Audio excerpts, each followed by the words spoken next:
Hello, everybody, and welcome to Sober School, where you can always find experience, strength, and hope. My name is Drew, and I'm an alcoholic. We want to welcome you to this platform here today, regardless of what your addiction may be. You are welcome here. We support multiple pathways to recovery, not just one, but all pathways. And whichever pathway it is you choose, we want to make sure that we're here to help you, and definitely want to make sure that it works for you. If you're watching this through the Recovery Classroom Facebook group page, we encourage you to share your own experience, strength, and hope, and your own words of wisdom. You never know who needs to hear what it is you have to say, and it could just change someone's life, including your own. I do encourage you to follow this Facebook posting guidelines out there. We want to make sure when folks come here seeking that experience, strength, and hope, that they find it rather than someone trying to find a date or scam them out of money. This is not a dating site for sure.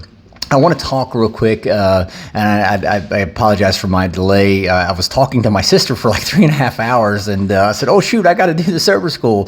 So I do apologize, but it was a great conversation. I'm glad I got the chance to catch up with her. But I want to talk real quick about the positive game. When my son was real young and he was coming up in baseball, learning baseball, he'd always say, I'm in a batting slump. And I said, well, that's just the way you're looking at things. And so we came up with this game called the positive game, where I'd paint two different scenarios. Is the glass half filled or half empty?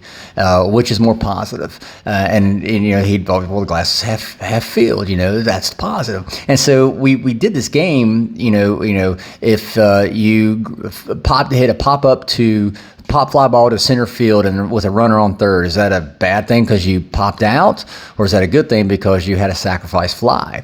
And so it was this game we played, and it was a lot of fun. But even to this day, he still tells me, that's the greatest thing you ever taught me, Dad.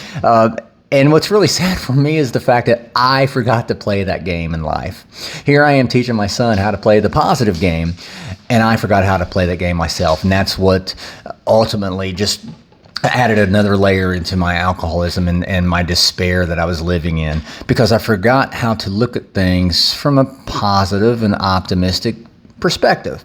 You know, it's so easy for us as human beings to focus on the negative, to focus on what could go wrong, what might go wrong, rather than focus on what's going right.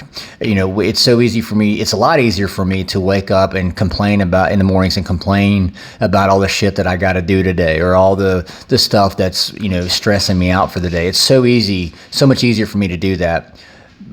But it's also, should it just be as easy for me to wake up and say, oh, God, I'm just glad I woke up today, right? You know, in the rooms we have the saying, the serenity prayer anyway. You know, God grant me the serenity to accept the things I cannot change, the courage to change the things I can, and the wisdom to know the difference.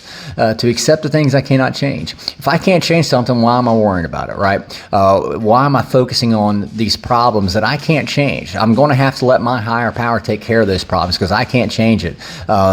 Instead of, you know, being positive, I want to focus on, that's our human nature. By design, it's easiest for us to focus on something negative. It takes work.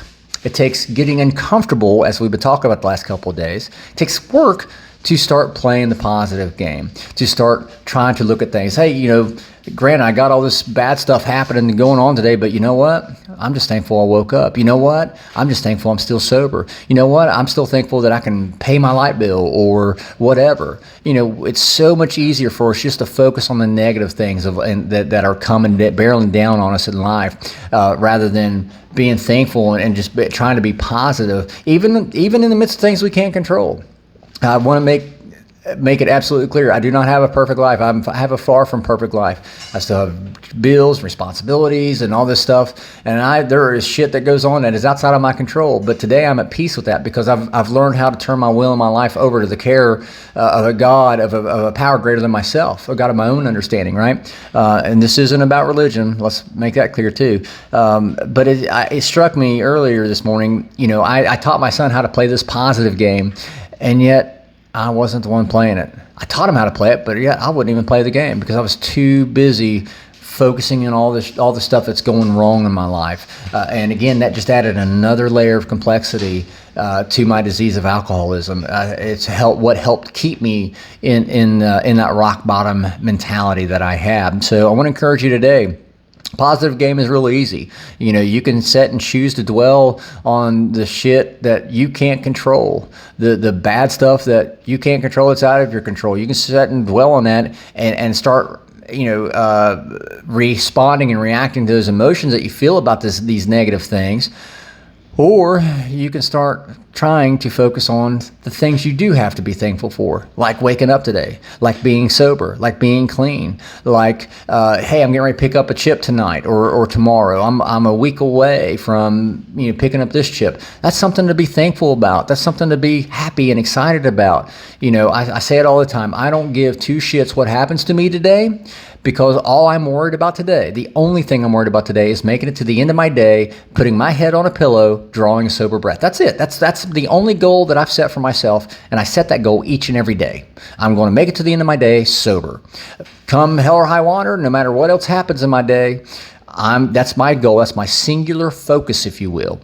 And so that allows me to wake up the next day going, daggone, I did it yesterday. Let's do it again. Like Chad, my buddy Chad used to always tell me, he still tells me, let's do it again. So I want to encourage you today. It's so much easier to focus on the negative things. It takes work to focus on the positive things. And just as we've talked about over the last couple of days, that struggle means we're uncomfortable. That struggle means we're doing something different. When we're struggling, we are doing something different than what we're used to doing. Because when we're used to doing something, it's easy. It becomes commonplace. But when we're struggling, that means we're uncomfortable, which means we're growing. And so just because you're struggling today, it's easy, especially easier when you're struggling, to focus on all the negative things. Start trying to focus on the positive things, even when you're struggling. And that's how you truly grow. I'll leave you guys with that. I hope you guys have a kick-ass Sunday. Again, apologies for being late today, but that's okay. Better late than never. Thank God we focus on progress and not perfection. I'll let you guys go. Hope you have a kick-ass day. Remember, guys, you can't get drunk if you don't take that first drink.